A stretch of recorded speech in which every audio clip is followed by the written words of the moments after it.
Um, you know,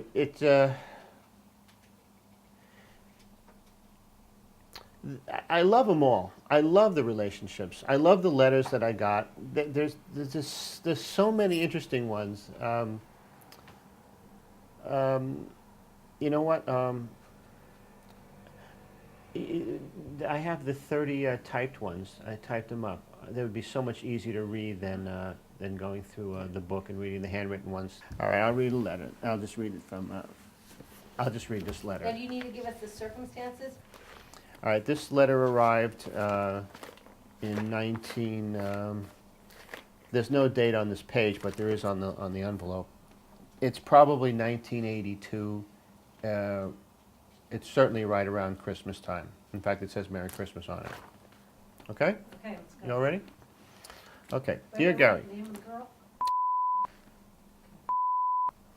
Dear Gary, I'm writing it to tell you about a swell idea I had. You just happened to be a big part of it.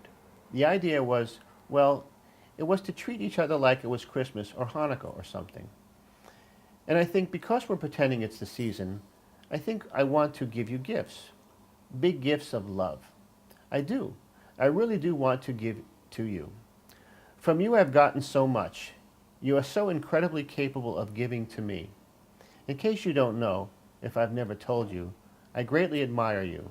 You are the most loving, generous, gracious man I have met in my life. The combination of personal traits you have conjured have become so provoking, so alluring as if summoned by magic. I've seen you crush the things you don't like about yourself. I've seen you retain the fine things. Your virtues explode. You've mixed a chemistry. I've seen the test tubes, the puffs of smoke.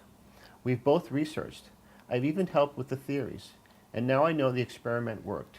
You are dynamite. And that's what I'm talking about. You see, it's just about Christmas.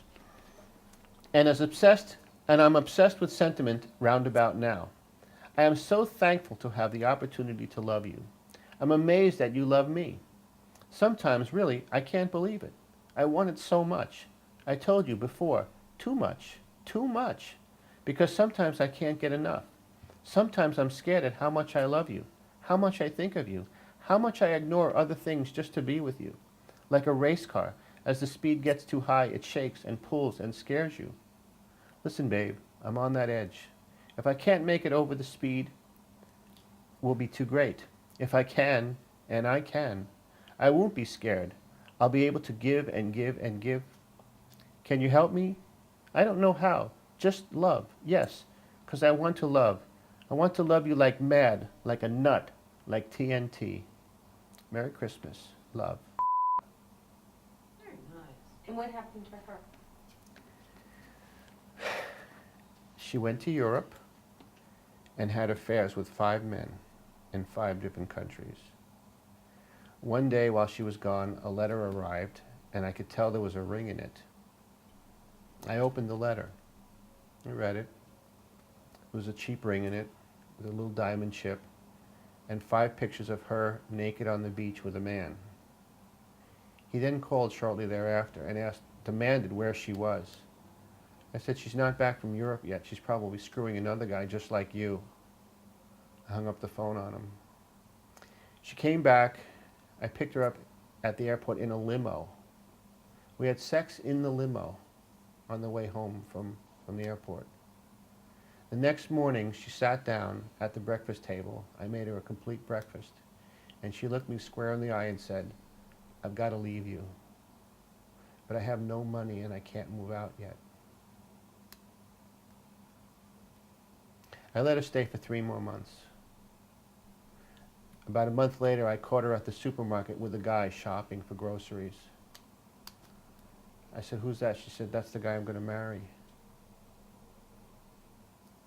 That's probably 2 months in. About a month later, I said, look, you got to get out. I kicked her right out. It was her dog that I kept. I think I was principally worried about losing the dog at that time. She eventually said, keep Dusty and I'll move out, because you have a house and I'm moving to an apartment. So I kept Dusty and felt that I got the better deal. So did she marry the guy? She married the guy. I have at least 10 letters of hers. Do you know where she is now? She lives here in LA. She's a graphic designer. She'd be easy to find. She was fairly prolific.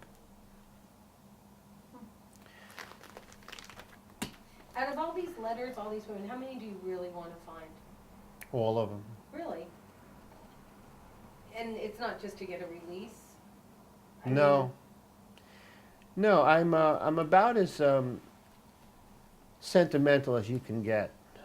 mean, You know, it's the type of thing where, you know, you could search something out forever and then find it and then go, what was I thinking?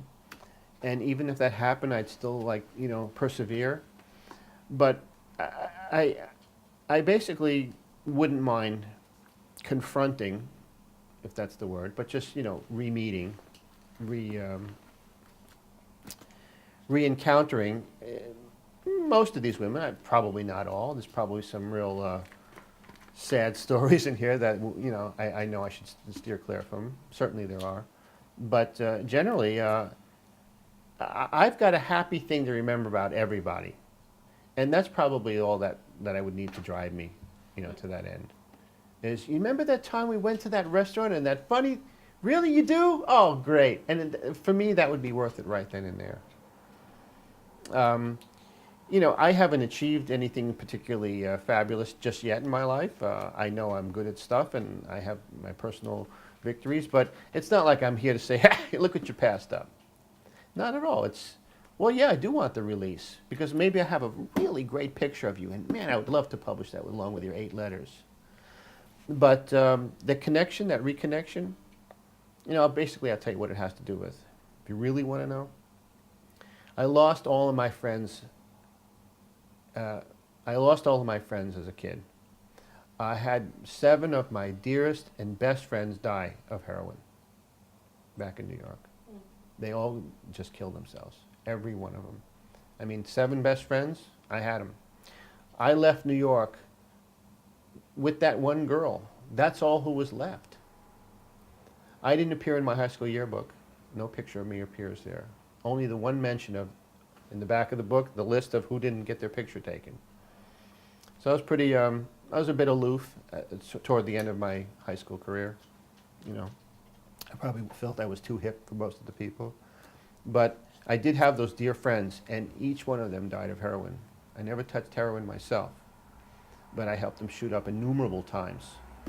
And I would watch them go into comas and, you know. They'll die within a relatively short period 1 year. of one another? Within 1 year, 7 best friends died. 3 members of my band, my absolute 2 best friends that weren't in the band, but my best friends I was with every day for like 3 years from 15 on. Yeah. A really another dear friend, and a guy who was sort of like a role model for me. He was older. All within a year, maybe a year and a half, all died. And then Saul, the 8th, died about in 76, so that was 5 years later or so. And he was my best friend. He was black.